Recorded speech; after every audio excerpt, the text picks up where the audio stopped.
Shalom God Lovers, hanya dekat Allah saja ada ketenangan, ada kekuatan baru. Mari saya mengajak God Lovers pagi hari ini memuji dan menyembah Tuhan.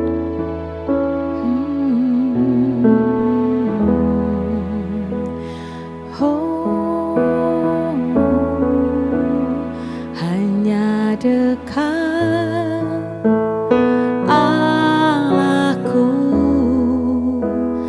rasa tenang hatiku, Kau sertai jalanku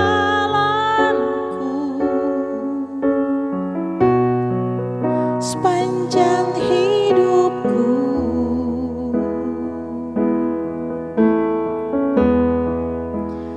Hanya dekat padamu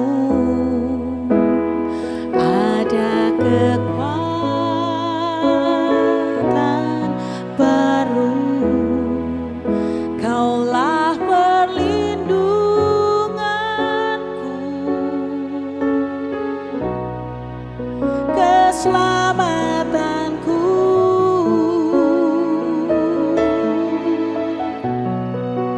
Ku ingin selalu bersekutu denganmu, menikmati hadiratmu.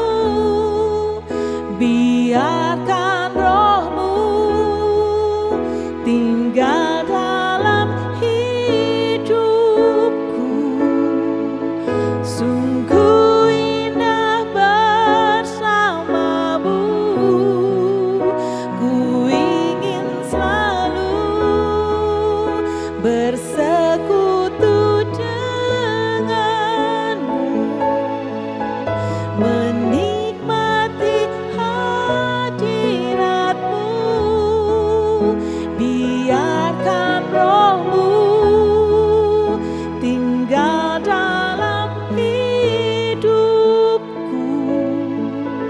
Sungguh indah bersamamu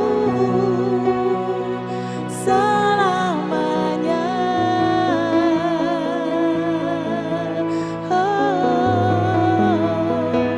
Selama-lamanya ku mau tinggal bersamamu, dekat bersamamu Allahku.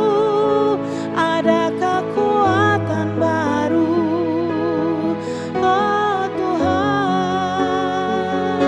Kami mau dekat kepadamu, hampiri tatamu Tuhan. Oh Yesus Tuhan, terima kasih buat segala hal dalam hidup kami. Terima kasih Bapa. Oh biarlah rohmu tinggal dalam hidup kami Tuhan. Oh terima kasih, terima kasih. Oh, ku ingin selalu bersekutu denganmu, menikmati hadiratmu. Biarkan rohmu tinggal dalam hidupku. Sungguh indah bersamamu. Ku ingin selalu bersekutu denganmu, menikmati hadiratmu.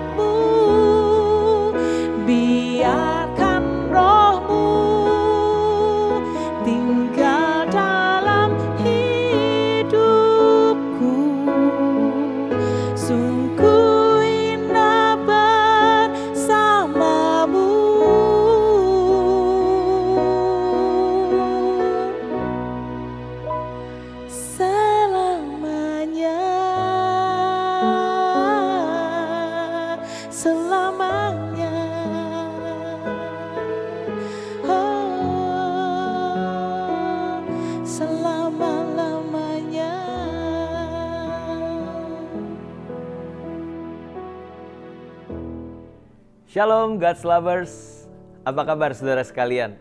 Jumpa lagi bersama saya Randy Chandra Dinata di dalam program WFH, Words from Heaven.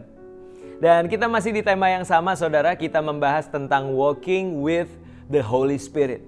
Dan pada pagi hari ini kita akan secara khusus membahas tentang Roh Kudus sebagai pribadi yang mengajar dan mengingatkan kita akan perkataan Yesus. Roh Kudus sebagai pribadi yang mengajar dan mengingatkan kita akan perkataan Yesus. Mari kita buka Alkitab kita dari Yohanes pasalnya yang ke-14 ayat yang ke-26. Tetapi penghibur yaitu Roh Kudus yang akan diutus oleh Bapa dalam namaku, dialah yang akan, garis bawahi saudara, mengajarkan segala sesuatu kepadamu dan akan mengingatkan kamu akan semua yang telah kukatakan kepadamu. Wow, ini sesuatu yang menarik ya saudara. Bagaimana peran dari Roh Kudus adalah untuk mengajarkan kita dan juga mengingatkan kita akan perkataan Tuhan Yesus.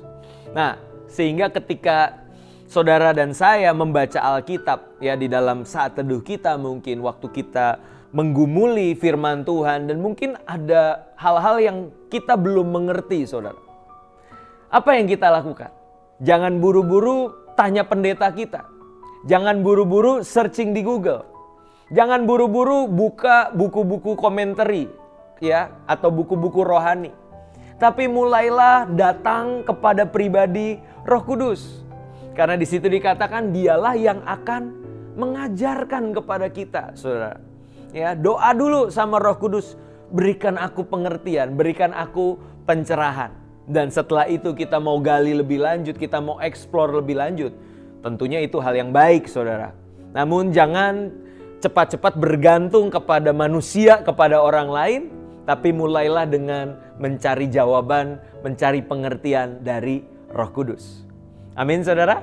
Dan bukan cuma Roh Kudus akan mengajarkan, tetapi juga akan mengingatkan kepada kita.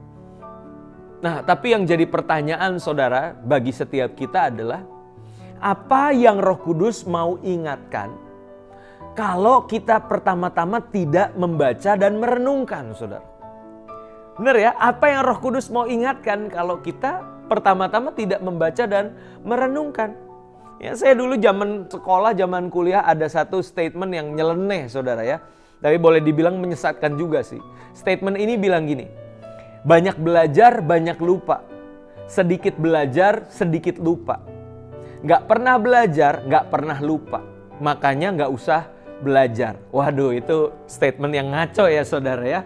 Tapi seringkali kita tanpa sadar di dalam kehidupan kekristenan kita berlaku tidak bertanggung jawab saudara. Kita tidak membaca dan merenungkan firman lalu berharap Roh Kudus akan mengingatkan kita. Loh tentu tidak begitu caranya.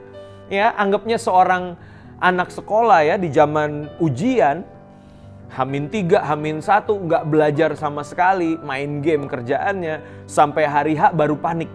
Aduh gimana nih, soal-soal ujian di depan mata, bingung akhirnya. Dan apa yang dia lakukan saudara? Anak ini mengangkat pensilnya ya, di hadirat Tuhan, tidak lupa diolesi minyak urapan gitu ya. Terus dia doa, Tuhan Roh Kudus berikan aku pengertian, mampukan aku mengerjakan soal-soal. Terus soalnya pilihan ganda. Dan dia berharap pensilnya itu bisa gerak sendiri saudara. Waduh, itu jelas bukan Roh Kudus ya saudara. Itu namanya roh halus.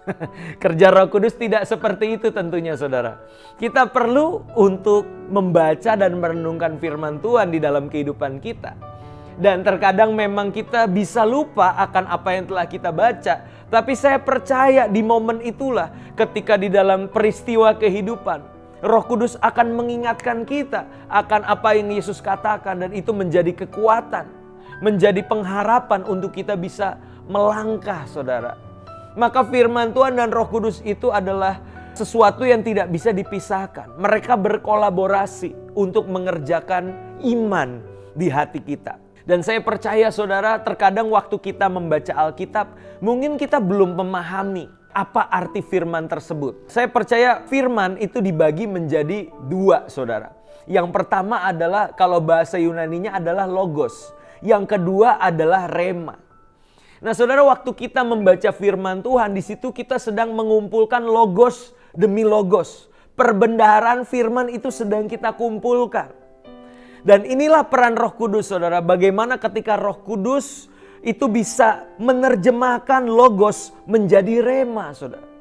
Misalnya kita baca ayat firman Tuhan yang secara logika itu kelihatannya tidak masuk akal. Misalnya kalimat ini, terlebih berkat memberi daripada menerima. Terlebih berkat memberi daripada menerima. Tentunya ini bukanlah sesuatu yang masuk logika kita. Yang ada apa? Terlebih berkat menerima dong daripada memberi. Tapi satu ketika saudara, ketika di dalam kehidupan kita, kita berjumpa dengan seseorang yang benar-benar membutuhkan pertolongan. Dan di momen tersebut Roh Kudus bicara kuat di hati kita. Tolong dia, bantu dia. Dan di dalam ketaatan mungkin kita juga masih pas-pasan saudara. Kita lagi gak berkelimpahan. Tapi kita menolong orang tersebut. Disitulah logos berubah menjadi rema. Akhirnya kita menyadari, oh iya benar kata firman Tuhan. Terlebih berkat memberi daripada menerima, sekalipun itu di luar logika saya. Tapi ada damai sejahtera dari Roh Kudus di hati saya. Dan saya percaya itulah Roh Kudus yang sedang bekerja mengubah logos menjadi rema. Maka tidak heran Matius 4 ayat 4 berkata, manusia hidup bukan hanya dari roti saja, tetapi dari setiap firman yang keluar dari mulut Allah. Firman yaitu berasal dari kata rema. Roma 10 ayat 17, iman timbul dari pendengaran. Pendengaran akan firman Kristus, rema Kristus. Dan saya percaya logos yang diubah menjadi rema oleh Roh Kudus, itulah yang menumbuhkan iman kita. So, ayo baca Alkitab, renungkan firman Tuhan, dan saya percaya di dalam kuasa Roh Kudus, firman tersebut akan menjadi iman yang bertumbuh di hati kita. Amin. Mari kita berdoa. Bapa dalam surga, sungguh kami mengucap syukur untuk kehadiran Roh Kudus di dalam kehidupan kami. Sehingga di dalam pembacaan kami akan firman-Mu, Roh Kudus itu yang mengajar kepada kami. Bahkan Roh Kudus yang akan mengingatkan kami akan segala perkataan yang Yesus pernah katakan. Biarlah pengingat demi pengingat itu boleh menjadi kekuatan bagi kami untuk melangkah, untuk kami melayani, untuk kami memberitakan Injil-Mu. Dan kami percaya dengan kuasa Roh Kudus, maka kami akan memiliki kehidupan yang berkemenangan. Di dalam nama Tuhan Yesus kami telah berdoa dan mengucap syukur. Haleluya. Amin. Puji Tuhan, God's lovers sekalian. Jikalau video ini menjadi berkat buat saudara sekalian, mari kita bagikan link YouTube yang ada kepada orang-orang di sekitar kita, kepada saudara, kerabat, dan juga teman-teman sekalian. Sampai jumpa di WFH selanjutnya. Terima kasih, Tuhan Yesus memberkati.